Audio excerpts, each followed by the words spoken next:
그 암 같은 경우에는 평균 의료비를 따져볼 때 보통 한 2,700만 원 정도라고 말씀해 주셨었는데 지금 암 진단비도 이렇게 5천만 원까지 준비를 해주신 이유가 또 따로 있을까요? 네, 제가 추가 자료를 보면서 말씀드리겠습니다. 네. 아까 통계청 자료를 보면서 평균 치료비에 대해서 말씀드렸잖아요. 네. 저도 궁금해서 좀 암 치료비에 대해서 다시 조사를 좀 해봤는데 네. 평균 치료비는 2,700만 원이 맞습니다. 네. 그런데 더 자세히 보면 암은 종류에 따라서 치료비가 너무나도 천차만별입니다. 예, 국립암센터에 따르면 네. 암 종류별 환자가 부담하는 비용이 매우 크게 차이 나는 것을 알 수가 있는데요.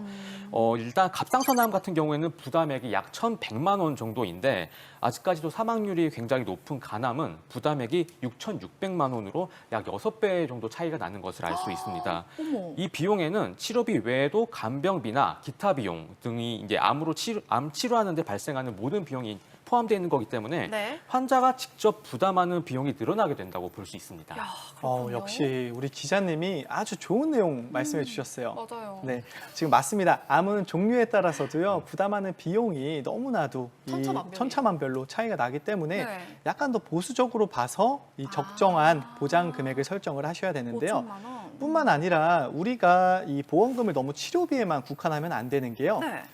만약에 경제활동하는 시기에 암 진단을 받았다. 어머. 그러면 과연 어떻게 될까요? 계속해서 일을 할 수 있을까요? 글쎄요, 이게 완치율이 높은 암이냐 아니냐에 따라서 좀 상황이 달라질 것 같은데요. 네, 그렇죠. 암 종류에 따라서도요.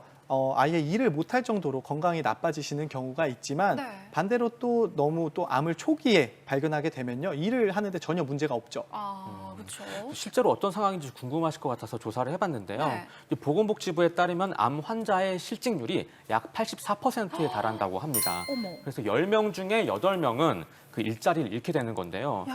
사실 치료에만 좀 온전히 집중해야 되는 상황인데 그렇죠. 실직으로 좀 경제적인 어려움을 좀 겪게 된다고 하면은 정말 좀 양쪽에서 힘든 상황이 벌어질 수 있는 거죠. 몸도 힘들고 마음도 힘들어지겠죠. 네, 맞습니다. 네, 맞습니다.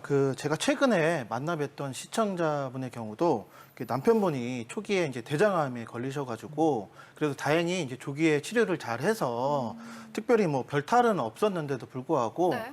회사에서 이렇게 불미스러운 일을 좀 겪게 됐었다고 이렇게 하소연을 하시면서 어떤 의미죠? 그래서 그때 그냥 회사에 말하지 말 걸 그랬나 하고 좀 아쉬워하시는 걸 보면서 제가 굉장히 안타깝더라고요. 왜요? 자, 그래도 다행인 건 네. 이게 미리 가입해둔 이런 암보험이 있었기 때문에 그나마 보험금으로 생활비를 충분히 버틸 수 있어서 정말 다행이었다라고 이렇게 말씀을 하셨습니다. 네. 자, 이렇게 특히 암보험은 치료비와 생활비 이 두 가지를 모두 다 대비할 수 있도록 준비하시는 게 좋을 것 같습니다. 네, 이렇게 암 같은 경우에는요, 치료비뿐만 아니라 경제 활동이 어려워질 수 있기 때문에 생활비까지도 대비를 해야 된다라는 점을 꼭 기억해 두시면 좋을 것 같습니다.